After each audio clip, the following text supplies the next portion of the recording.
If I had been following the script, if I had been thinking, rose quartz, that's just the stone of love, it's nothing special, I might have walked right past it.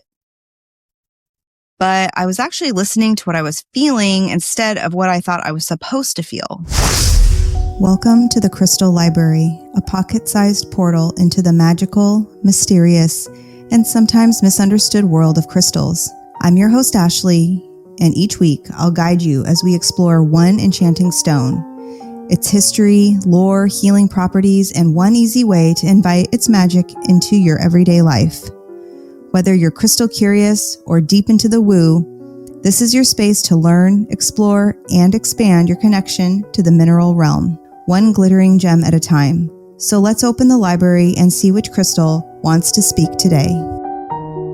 2 years ago, in November of 2023, I guess it would be, I walked into my first crystal fair in San Francisco at Golden Gate Park.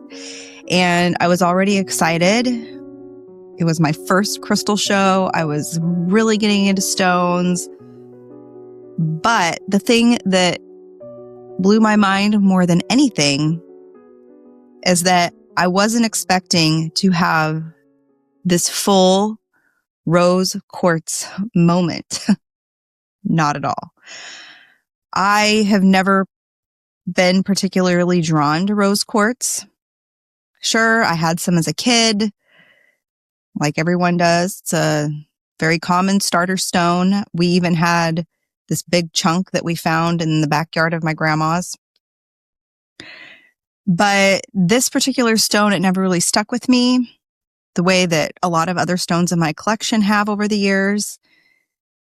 I'd see it in shops, pretty much just pass it by, maybe get a tumble here and there because I felt like it was something that I should have.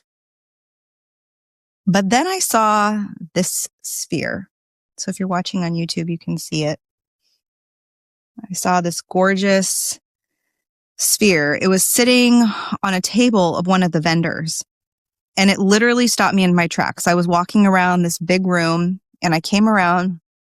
There were these two people, vendors, and it was sitting there on their table. And it wasn't a typical pink rose quartz. It's kind of more of, as you can see in the video, it's more of a lavender pink. And it's very dusky, and it had this mysterious color quality. And I had never seen a rose quartz that looked like this before. And I knew that I had to have it. I knew it was probably expensive. And I was like, John, if you're new here, John's my husband. He was with me with the kids. I was like, John, I have to get this. I have to get this crystal ball. Like, it's got to come home with me. And I just knew that I needed it. I knew that I was drawn to this stone, and it wasn't because of the self-love or needing to have romance in my life or anything like that. It was a true connection and calling to this particular stone. And this sphere became the first significant piece in my collection, the first piece that I really spent some money on. And it was an investment. And I keep it where I can see it every day. Typically, it's either placed on this table in my entryway so that it's one of the first things that you see when you walk in my house. But lately, I've been having it up here in my office in the podcast room on my desk because it really just reminds me of this time of the year. And I like it to be up here where I'm creating the podcast or I'm creating content because it really inspires me, because it makes me think back to the person that I was all that time ago. Now, here's the thing. If I had been following the script, if I had been thinking, rose quartz, that's just the stone of love, it's nothing special, I might have walked right past it. But I was actually listening to what I was feeling instead of what I thought I was supposed to feel. And that's what we're talking about today, because rose quartz has been teaching me something for the past 2 years. And it's not what everyone always says or the books say it should be teaching me. Pretty much everyone that's in the crystal world or that's new to crystals, everyone knows of rose quartz as the stone of love, right? Right here, I have my little rose quartz carved heart. I also have a really cute little rose quartz carved skull as well. If you walk into any crystal shop, if you pick up any crystal guidebook, if you scroll through any sort of like witchy or crystal Instagram page or social media, you're going to hear the same thing about rose quartz. It's the stone of love. It's for self-love. It's for attracting romance and relationships. It's for opening your heart chakra. It's like this gentle healing energy. And look, that's fine. There's nothing wrong with that. I mean, that's true too. And if that's what this stone does for you, that's totally valid. That's totally real. But here's what I want to challenge. What if that is not the only thing rose quartz can be? What if your rose quartz is trying to teach you something completely different? But you keep telling it, no, you're supposed to be about love, and missing what it's actually showing you. This narrative about rose quartz being the love stone, it's actually a relatively modern concept. It became popular in the New Age movement of the 70s and 80s. Before that, rose quartz had a much wider range of associations, and we'll get into that later. But more importantly, I want to ask you, when you hold your rose quartz, when you actually sit with it and pay attention, what do you feel? Not what you think you're supposed to feel, which is often a problem with the whole crystal world. What do you feel? Not what the label at the crystal shop is telling you to feel, not what this description in the crystal book is telling you to feel, because sometimes we don't feel that. So what do you actually feel? Because I think with working with crystals, that's where the actual power comes from. It's not in memorizing what the books say. It's about building your relationship with that stone based on what your actual experience is, right? So my actual experience with rose quartz has really nothing to do with it being the stone of love. Like, other than the fact that when I saw the stone, it was really like love at first sight, right? So it is kind of the stone of love, but not in its traditional sense. This is what big crystal energy is truly all about. It's not just about like me coming on here and just recycling and spewing all the same information that I can get from crystal books, that I could get from the crystal shop, that I could Google. I want to teach you to trust what you are experiencing when you are working with stones. I want you to experiment with it. I want you to practice with it, because that's what it's really all about. And I also, in this podcast, I want to get to the reason why certain attributes are given to stones, because a lot of times it can be very confusing as to why we say rose quartz is the stone of love. Is it because it's pink? I mean, that seems kind of silly, right? So let's kind of expand from here on what rose quartz can be.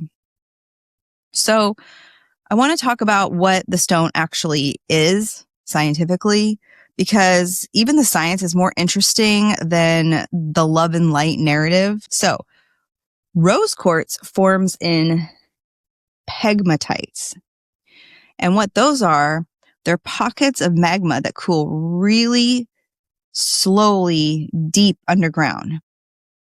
They're literally the last places where minerals can crystallize after all the flashier stones have already formed.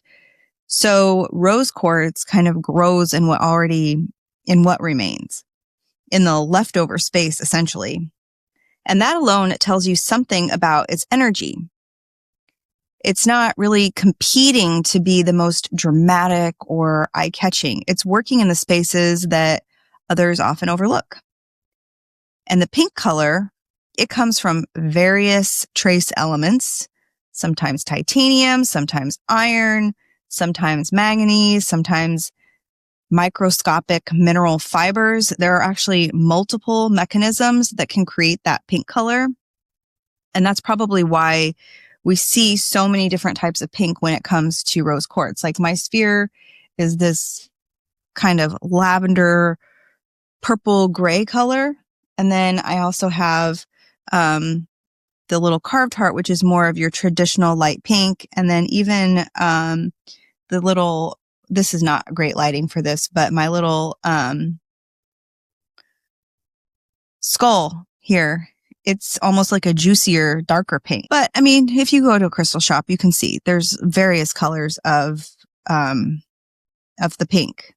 So even the most abundant, accessible stones have complexities we're pretty much just still trying to figure out. And I think it's really important to look at how rose quartz has actually been used historically, because it's not all the romance and heart healing that we typically think about. So in ancient Egypt, rose quartz was associated with beauty and glamour, but not in a superficial way. It was used in beauty magic as a tool for controlling perception, for influencing how other people saw you. And that's not really about love. That's about power and presentation. Glamour magic, baby. The Romans used rose quartz in signet rings and seals, which were tools of authority and authenticity.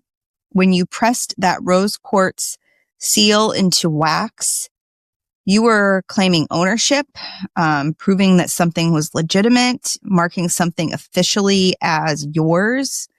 Again, that's power language, not necessarily a love language, right? So there are even associations with rose quartz being placed in tombs and used in burial rites. Why was this? Well, some believed it could preserve not just the body, but the essence of the person. It was a stone of preservation and protection beyond death. So the question becomes, how did we get from the stone of authority, beauty magic, glamour magic, and death preservation to the gentle stone of self-love and romance and all of those things? Well, a lot of it has to do with marketing, accessibility, the New Age movement, which needed crystals to feel safe and non-threatening. Rose quartz, it's abundant, it's affordable, it's that soft pink, and it became the perfect candidate for that gentle, beginner-friendly narrative. And again, I'm not saying that narrative is false. Many people really do experience rose quartz as a gentle, heart-opening stone.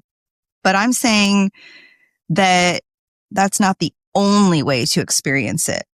And when we limit rose quartz to just that one story, we're actually limiting its power.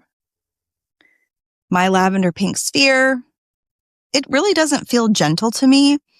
It feels potent, mysterious, like it's working on things I can't quite see or name yet. It sits in my entryway, which is the threshold to my home, or it sits on my desk where I am a creator. And those are positions of power and visibility. It's not a feeling of retreat and softness. I can tell you, when I got this stone, it was just like, man, I just felt like the most badass witch on the planet. I really did.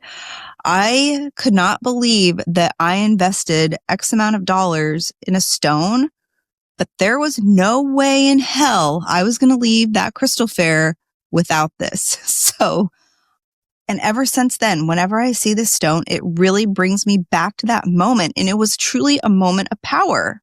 It was like, I'm claiming this. I am that witch, and I deserve to have this particular stone because I know it's going to be very powerful in my life. And it is. Okay. So let's see here. What else? What else do we got? Rose quartz. It's actually so much more fascinating, right? Than, what we normally think about it to be. And I also just want you to think about, like, what if your rose quartz that you have in your own possession is also much more complex, more powerful, more mysterious than you've been giving it credit for? Maybe think back on where it came from. Was What did you get it yourself at a crystal fair? Was it a gift? Was it something that you got at a beautiful, magical shop? What was it? What was your association with it? And I also think that now is a really perfect time to talk about the stone, because this is a great time to deepen our personal relationship with our stones in general, because November is this month when many people tend to start to go inward. The external world, because of the change of the season, is sort of quieting down briefly. The holidays are just a hot second away. Nature is showing us what's been building beneath the surface all day. The trees, they're not dying. They're just revealing their structure, right? Their structure after the leaves fall off. You can finally kind of like, I think of the tree as like you can finally see its bones because all of its external structure is gone. All the leaves are gone. And so this is the season for deepening your personal practice, for actually spending time with your stones instead of just having them sitting around on your shelf or wherever and looking pretty. It's a great time for experimenting, for paying attention to what's actually happening versus what you've been told should happen. In the energy of this kind of late autumn, we have more capacity for stillness and observation. We're not in the expansive outward energy of the spring and summer. We're in this kind of contemplative inward energy going into the dark half of the year.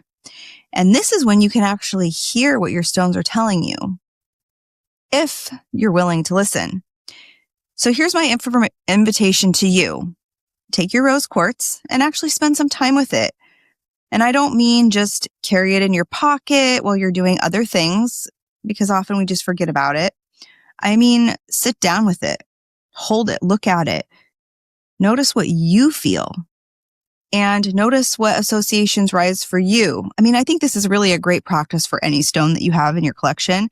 Does it make you think of something specific? Does it remind you of a time, a place, a feeling? What memories or sensations come up when you're with it? And don't kind of police your experience to match what you think it should be. If your rose quartz makes you think of strength instead of softness, great. If it makes you think of mystery, like mine does, instead of love, perfect. If it makes you feel powerful instead of gentle, love that. So, your rose quartz might be about love. I mean, mine is about love too, but just not in like the traditional sense, right? Or your relationship with the stone might be about something completely different, but both are valid. The question is, what is true for you? So here's a practical exercise. Notice where you keep your rose quartz right now. Did you choose that spot intentionally? Or did you just put it there because that's where all your other heart chakra stones are? Or you just have like a spot where you keep all your stones? What if you moved it to somewhere that actually feels right to you and that's not based on anything that you've read about it before? Like I've said before, I keep mine either in my entryway or my office. I don't keep it in my bedroom. I don't keep it on any specific altar, because when I tune in to what this particular sphere is actually working on in my life, it's about visibility, creativity, and claiming my space. The entryway to my home, that is the threshold, the first thing I see when I come home. The first thing guests encounter, that might be their first little sign that, people that know me, right? But maybe if they don't know me and I have someone new over to my house and they're not really aware that I'm into these things, that's going to be the first sign that maybe something magical is happening here, right? And my office, this is where I create the podcast, where I'm doing this type of work. And that's what my rose quartz is supporting for me in this space. So my question is, what is your rose quartz actually supporting? What would happen if you let it tell you instead of you telling it, right? So another practice would be to keep a simple journal for the next week or two and just a few notes each day about your rose quartz. What did you notice? Did you have any dreams, any shifts in how you're thinking or feeling, or any synchronicities that came into your life? You don't want to force anything. You just want to observe. You want to let the stone show you what it wants to show you. Because here's the truth. Your personal associations with the stone, the ones built on your real experience, will always be more powerful than anything you memorize from a book or hear on a podcast, even this podcast. I can tell you about the geology and the history and what I've experienced, what I've experienced with my own personal stones. But ultimately, your rose quartz, along with any other stone in your collection, is going to teach you something specific about your life, your energy, your path. And that's more valuable than anything I or anyone else can tell you. And this is what I want Big Crystal Energy to be about. Not just sharing information you could Google anywhere, but teaching you how to develop your own authority in your practice, how to trust your own experience, how to build real, deep relationships with your stones instead of just collecting pretty things and hoping they magically fix your life, because they will not. And your stones, they do want to work with you. I mean, they were put on this earth for a reason, right? So they want to work with you and not just for you, right? But that requires for you to actually pay attention to what they're showing you. So go spend some time with your rose quartz. See what it has to teach you. Trust what you discover. And if you want to share what you find, tag me on Instagram at mystical.mama.ash or at Big Crystal Energy Podcast. I would love to hear about your experiences. I am interested to know if this episode was a reframe for you on this stone. And until next time, this is true Big Crystal Energy. And remember, trust your experience over anyone else's script. Bye. Thank you for visiting the Crystal Library. I hope today's stone offered just the magic you needed. If you loved this episode, share it with your favorite mystic and tag me on Instagram at mystical.mama.ash or at Big Crystal Energy Podcast. And if you're feeling generous, leave a 5-star rating and review. It helps this magic reach more curious souls. Until next time, keep your crystals close and your intuition closer.